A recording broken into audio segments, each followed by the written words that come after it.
I never thought my own penis would turn on me.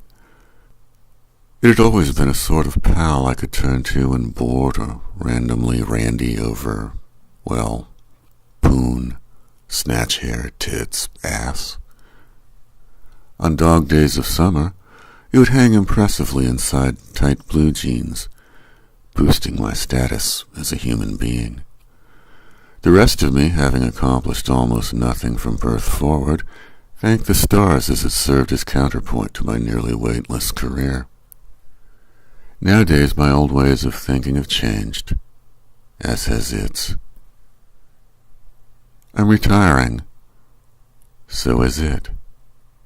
Like most of me, it had range.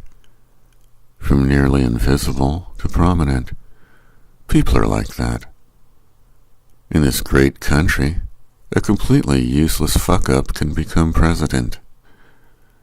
Or make a fat fortune in business. By midlife, I've determined that the American dream was an asshole, and I still had a great libido.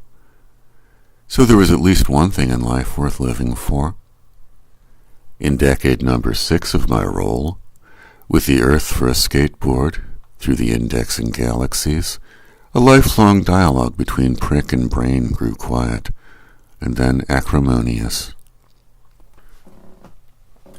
I woke this morning in a fetal position, a blood stain widening around my midsection. I'll start with yesterday. There was a blimp in the sky, neath low-hanging, ugly gray clouds. Hanging in the air, stark still and face front, it looked like a giant space embryo, feeding greedily off the hideous cloud it seemed attached to. Seen from the side, it was an advertisement for tires, but seen from the front, it was a message from the powers. I was wearing pants on the way to the grocery store, yet my penis tugged my sleeve and said, "Hey Bruce, see that big motherfucking thing in the sky?" "Yes, I do," I replied, leaving to greater minds the fact that it knew what I knew, and perhaps more, without having to see the proof. It has a mind, perceptions, and it communicates on a different plane than the rest of the body. All sex organs have extrasensory perception. "Well, buddy, it looks like you've been trying to fuck the sky." "And what if I did fuck the sky, old fella?" I asked. "There you go, sport. You did fuck the sky. Now it's knocked up, and you must pay child support for all of eternity." Panicking, bargaining, standing on the landing on 8 flights of concrete city stairs, I pulled my waistband forward, faced downward, and tried to engage my dick in a meaningful dialogue. Passers-by tried to look down my pants as I stood on the landing, begging for a reprieve from the consequences of what I did.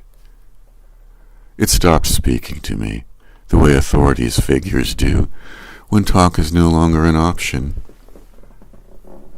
All night I dreamed of exotic torture, the glass rod inserted and broke with a hammer, leaving the prisoner to die of agonizing uremic poisoning, while aware of the jagged blockade. Electrodes, the straight razor. At the age of 1,000,000 years, I will be forced to stock shelves at Walmart, so to make the monthly payments to the universe left to care for my bouncing, drooling gargantua. All the while, I will be painfully aware of all the good people who retired, comfortably, and then died in loving memory. When you are doomed to die a failure, alone, uncomprehended, many mornings are a red stain on the sheets. I am a deadbeat sky fucker, and the fates don't forgive people for sloth.